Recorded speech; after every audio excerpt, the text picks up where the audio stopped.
I think that from what we have heard so far in the morning and what is in the news these days, we know that we are dealing in a complex time in shipping. On one hand, we have a difficult market and the super cycle that we experienced from 2003 to 2008, that's well over. On the other side, and we have covered a little bit before, we have a complex regulation environment because we want to decarbonize the shipping industry. And then we have the third front, right, which is technology, digitalization and innovation, which leads us to the topic of our panel today, which is basically, is it going to be a fad or a means to an end? And that's what we are going to try to bring some more clarity, or at least some examples from my fellow panelists here. So if we start maybe with, technology brings challenges and opportunities. Could you share with us some of, for example, the risks, but also opportunities that this trend can bring to us? Okay, sure. Johan? Okay. Yes? Thank you. Good morning again, and good morning. Now, I guess the first thing that comes to mind when we talk about risk is always cybersecurity. And this has been said and also been mentioned so many times. But in my view, looking at the other industries, the greatest risk and opportunity is basically, finding the right digital solutions, right? That will become a platform. That will be able to be used by any other players, right? That are also able to communicate and to give insights to us. So I think that's the biggest risk and opportunity that I can see. Mm-hmm. Good. What about from your side, Salvatore? So I think that if I look at the threat, obviously the cyber risk is probably the main factor, although I see that in the industry, particularly for traditional shipping company, we are not operating a passenger vessel where I think that the risk is a little bit different. But in our case, on the market, there are several instruments already available to mitigate that risk. But if I look at the opportunity box, it's much bigger than the risk part. And in fact, I think that it's also in a certain way making life easier on board.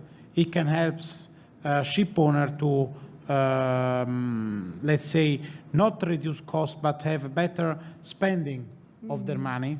And there are a lot of other things which are coming to my mind, which we have implemented in our company, which are there only because of the digitalization process. The digitalization process was possible thanks mainly to the fact of the high-speed communication which arrived on our vessel, because the reason why the shipping industry was so slow in entering the digitalization was because we didn't have the connection before that on board of our vessel.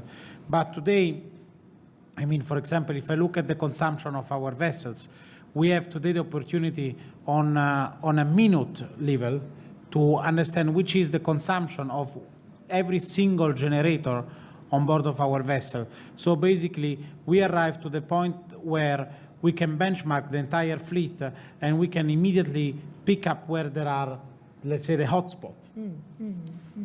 Very good.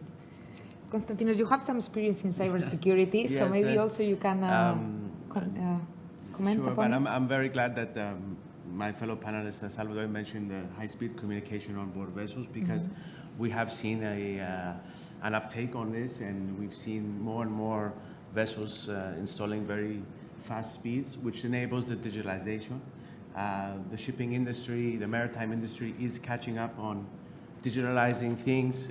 It's been a couple years behind shore.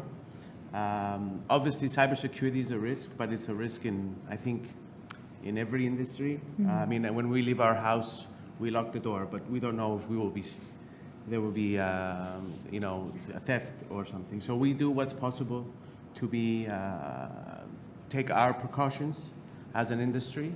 Digitalization, I think 2019 and going forward will be the beginning of seeing the benefits of digitalizations. And it's all about return on investment at the end of the day, making our ship more efficient and trying to get the most out of the data. The data on board vessels has been available for many years, engine monitoring, sensors, all of this has been something that's on board the vessel, but we haven't taken the opportunity to take advantage of this information. And we need to know how and what we want to use it for. So I think digitalization is something that will be big, and there's still a lot more to come. Thank you.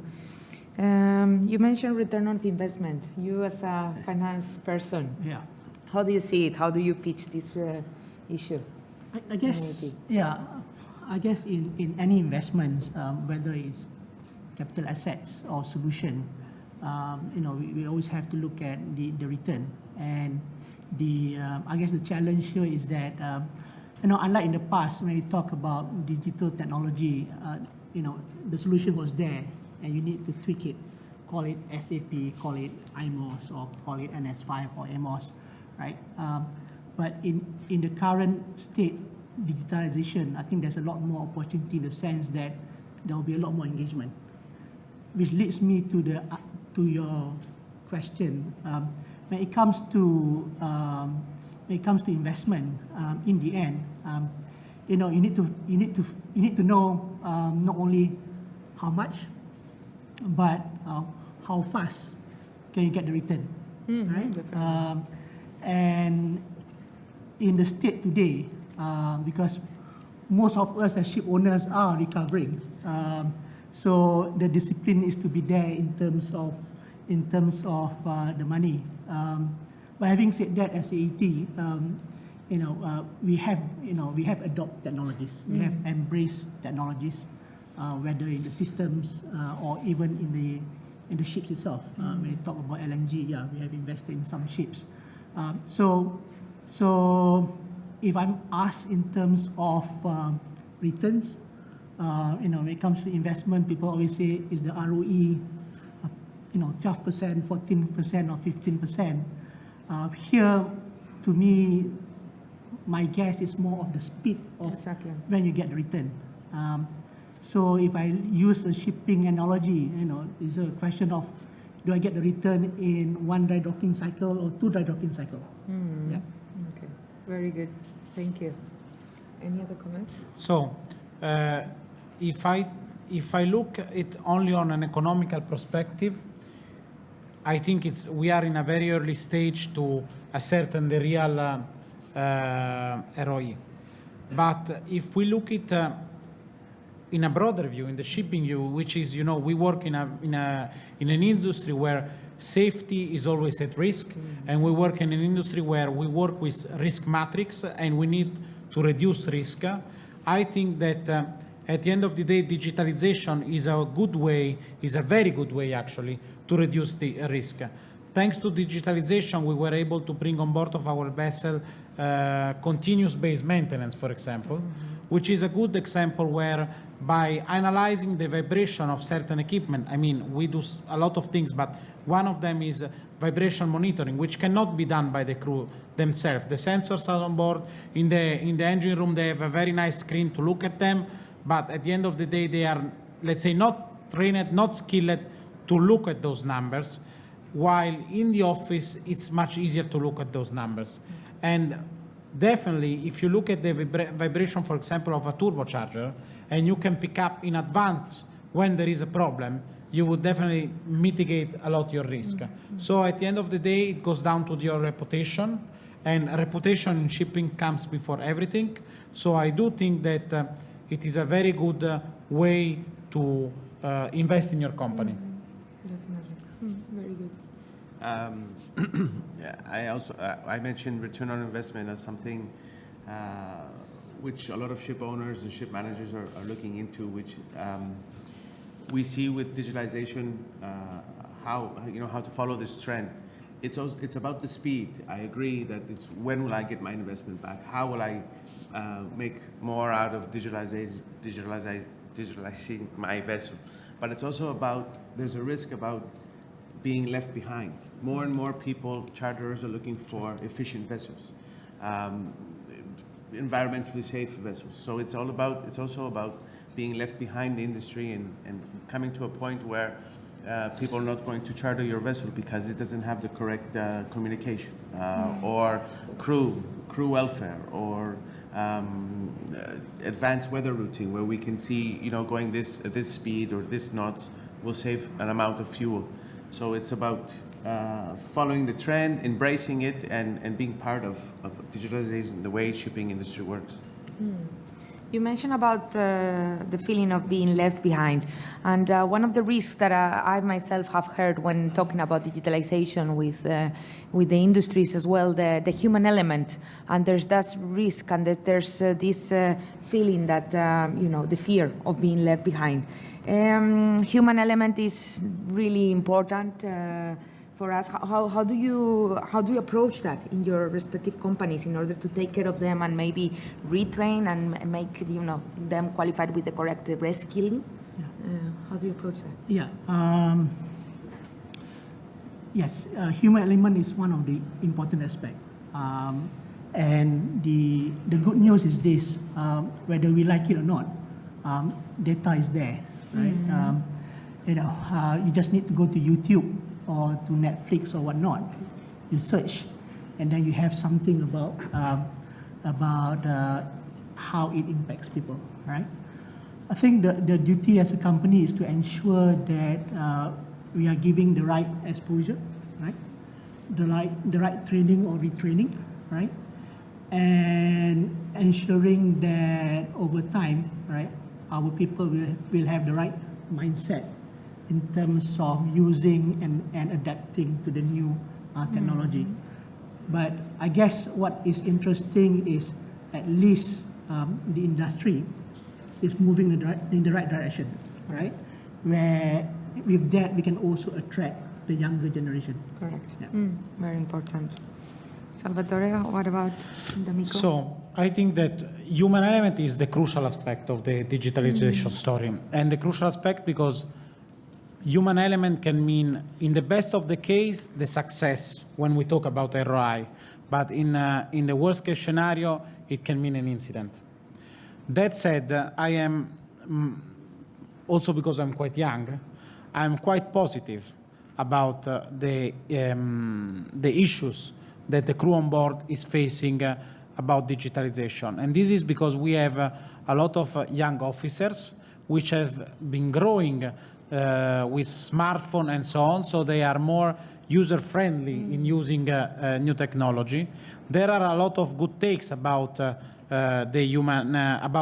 say, digitalization. For example, we are deploying some training on board, and a lot of them are also done by DNV GL. I know that you are among the pioneer in this, which today, in the past, we had to call people in the office just to provide a very small training. Today, we are able to provide the same training directly on board of the vessel, thanks to the technology, to send the training on board and to ensure that that training is exactly fitted for that vessel. So this is something which I think is very, very, very good.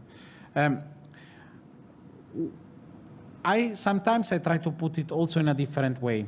Let's imagine for one moment that we take a second officer who is maybe 27, 25 years old, and we put him on board of an old container vessel of 30 years with a Sulzer engine. That is exactly the same like going for a chief engineer who is 60 years old, ending up with a full electronic engine with full of sensors and so on. So, the industry has demonstrated that it has adapted itself, and I think that we need to, again, do the same. It's something that we need to do a little bit step by step. It cannot go from 0 to 100 in 2 seconds, but at the same time, having the right mix of crew on board, having the right support from the office, it can only give very positive feedback. Thank you. Well, okay, I mean, Any thoughts? Tototheo Maritime is all about helping ship owners and operators on the digital journey. So there's a lot of R&D done in order to be on top of this. The human element is very important. We see a lot of people that fear technology. I see it for myself. I mean, sometimes when I sit with colleagues that are 5 or 6 years younger than me, and I feel that they're so much more advanced working a computer or a laptop. But fearing what technology will do or digitalization will do about closing other jobs, but how many new jobs will open with technology? And how many new roles will come out of digitalizing a vessel or this? So it's all about embracing and kind of joining technology. We try to keep people educated and enlightened about what's coming. I read a lot about statistics and young people who start studying in university IT-related jobs.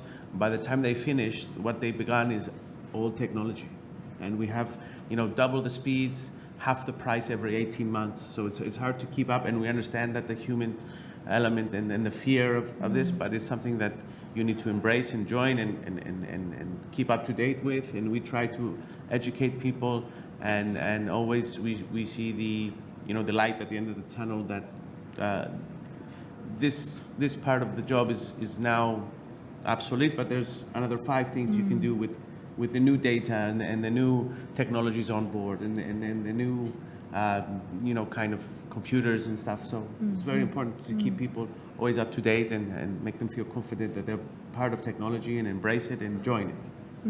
In the Sorry, Cristina, sorry, I wanted to add something on what Constantinos said, which came into my mind. Where I see a real risk of the human element in terms of digitalization is the fact that young people on board tend to put their hands much more on the computer than what young officers used to do at the time when it came to touching engines. So several times we send people on board of the vessel of our ICT department just to restore things which the crew on board decided to alter it by their own. And to me, one of the biggest challenge for the industry will be to provide, let's say, hammer-ready computers, which basically cannot be triggered in any way by the crew, but at the same time give us enough doors to be managed from the shore and, when necessary, from the ship side. Now imagine, for example, about USB, okay? A USB, today when agent comes on board, the class comes on board and so on, they always want to plug the USB inside. But today on board, because of digitalization, we have a lot of things running on these computers. And at the same time, this USB, the most of the time, they bring virus and so on. And when you have a virus on board, you have a network and the virus starts to go around the entire network. And this is a real problem. But unless the industry adapts themselves and we can make it that the people coming on board do not need to print on board using the USB, it will be very difficult to, let's say, proof the infrastructure. Exactly. So there's a lot of training, right? Yes, And a lot of training that we needs need to be done. I mean, another exercise we did is at the company, we put 5 USB sticks in the parking lot. And 5 people, and we said, who will pick it up and plug it in? And nevertheless, somebody did. Yeah. So it's all about awareness and knowing that a USB stick brings a virus with it or can be a risk to crucial equipment. It's all about being aware. And when you talk about crucial equipment, I believe that it's a matter of fact. It's very important that you try to secure what you really need.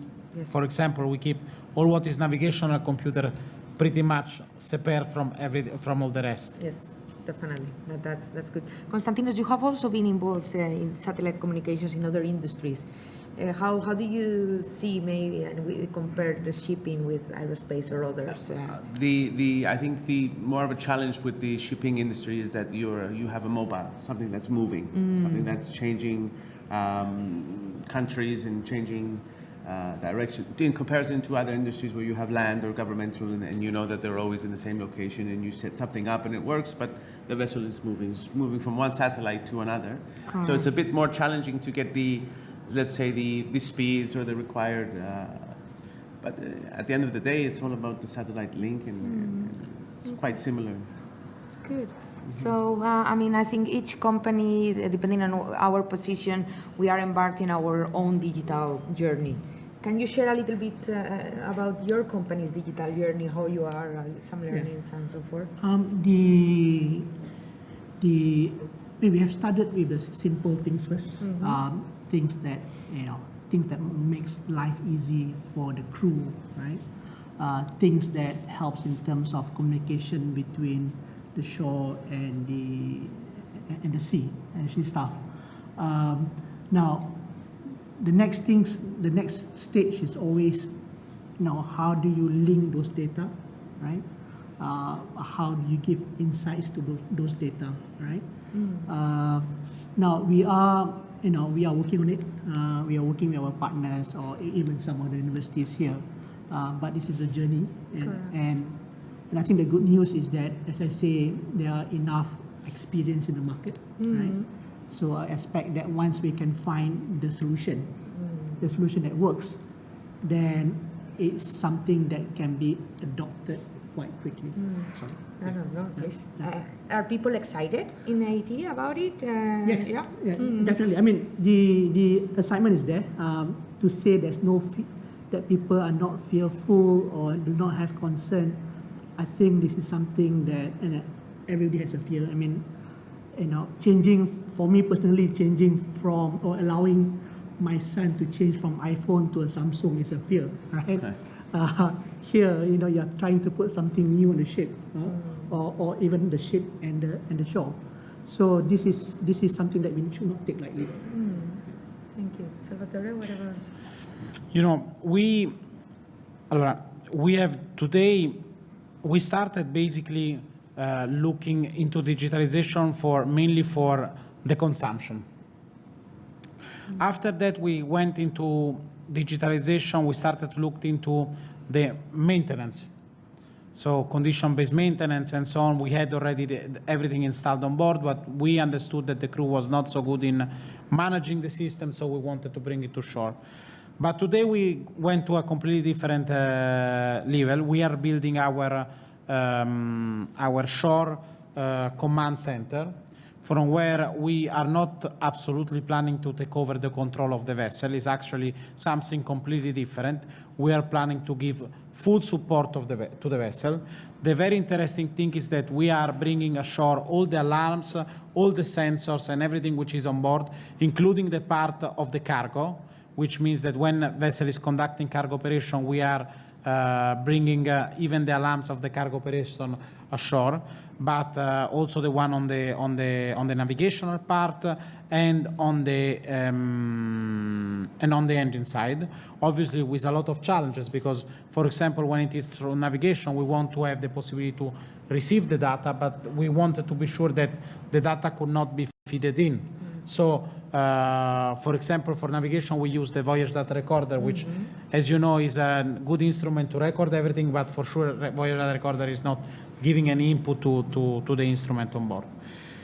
Besides this, we are also investing a lot for the welfare of our crew on board, because we feel that is a very good, let's say, payback to our crew for what they do every day on board of our vessel. And at the end of the day, I don't think that digitalization will replace the people on board. It actually will only make their life much easier. Thank you. Constantinos? So, like I said before, I mean, Tototheo is all about helping ship operators and owners understand the digital journey. So we need to be ahead of the game. We need to be on top of everything, and that we also do that in-house. So if you're talking about our colleagues and how we do it, we spend a lot of time and effort making things more efficient and digital processes in place, and showing both the younger generation and the older generation more efficient ways to operate and understand and to how to digitalize. Or if I do it like this, then I save 10 minutes on this. So it's very important. And with the same kind of concept, we do a lot of research and development for the ship operators. Digital control rooms is very big now, and receiving the positions and what do I do with them? What can I gain with them? So it's all about being ahead of the game and embracing this digital era. Salvatore, you mentioned before that one of the key things was having this mixing crew, right? Young and people with much more experience. Yes. Yeah, and you have that in those in Yes, your vessels. absolutely. Can you share a little bit how is that working? Is there resistance or?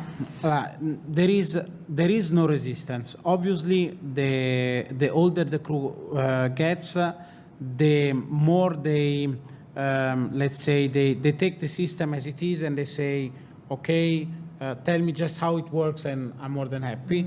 The younger it is, the more they want, it could be nicer if you could do this and so on. Also because by developing basically all of that in-house, they know that if we want to change something, we can. Yep. And for this reason, they start to become very demanding, which sometimes is also very good because we can make things easier for them. So this is quite positive. Another very good thing is that we see a lot of things happening in the way that it was before. Only the chief engineer, for example, teaching to the engine staff. Now there is sometimes the chief engineer asking help to his engine staff on how to do things on the computer. So I think this can be very helpful. What was probably the most interesting part was the surprise to what they understood, because at the beginning when we said, okay, gentlemen, we're going to bring all this data to the office, they started to fear that our main aim was to control them. Correct. So as soon as we do regularly, we run our ship shore seminar, and in one of those seminars, we had all the chief engineers and all the master and so on, and we started, we have canceled all the name of the vessel because we don't want to make any race here, but we want to show you the potential of the system. And suddenly they were seeing that we could easily benchmark vessel, not only in terms of, let's say, performance intended in how things, how much fuel oil you were consuming, but more likely, you see this vessel, the vibration of the turbocharger of this vessel or the temperature of this auxiliary engine is higher compared to the rest of the fleet, which are on the same sister vessel. So something must be wrong here. We need to intervene. And when they saw this, they understood the real potential of it. And when they went back on board, the old people started to force the young people to, let's say, even more learn on the system. Okay, very good. I thought of a very funny story when you asked the question. Is one of my customers, they were getting new cadets on board. And when the two cadets, they went on board, the first question they asked the master was, could I have the Wi-Fi code? So the master looked at them and gave them a number. So the two cadets, they left his cabin and they were walking around the vessel half a day looking for the Wi-Fi, but there was no Wi-Fi on board. So, I think it's a mix of taking the experience and the knowledge of the older generation. I say older generation, but the more experienced generation, and the kind of the feel that a younger person that has the digital experience, who's grown up with Facebook and a laptop, and they say that my grandchildren will probably never meet a keyboard. Well, we use keyboards, so it's kind of mixing the two and taking the experience and the experience of the being born in a digital era and mixing the two together to get the best results. Perfect, thank you. Are there any questions from the floor? We have 2 minutes, a little bit less than 2 minutes.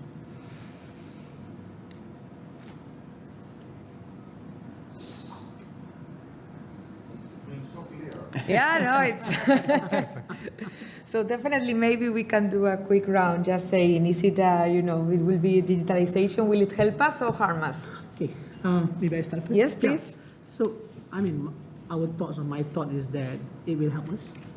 It will bring positive impact to the industry. And I think in the end, we have to work together and to find the right ecosystem as well. Either with among ship owners or with partners or even with the authorities, right? Yeah. Thank you. Salvatore? I think it is a very, very, very big opportunity which we cannot leave on the table. What we should avoid to happen is that each ship owner goes by his own. So, and this is the reason why we always try to cooperate. Whenever we build something, we try to operate with big companies. For example, we have developed the last things with Serena and Telemar. so that then the same product can be sold on the Italian market and can be available for everybody. Because otherwise we risk to create too many things and then we will risk not to be effective. Exactly. Thank you. Constantinos? I'll have to agree with my fellow panelists that it's an opportunity, and you need to be in the game of becoming digital. Because I truly believe the risks of not and the risk of being left behind will be a bigger price to pay than to join and try to learn and follow technology and follow like we do on shore. It's something that's coming, and it's something that the shipping industry needs to eventually embrace as well. Perfect. Then on time. A majority is an opportunity. Thank you. Thank you. Thank you. Well, thank you for a great panel. Thank you for keeping the time.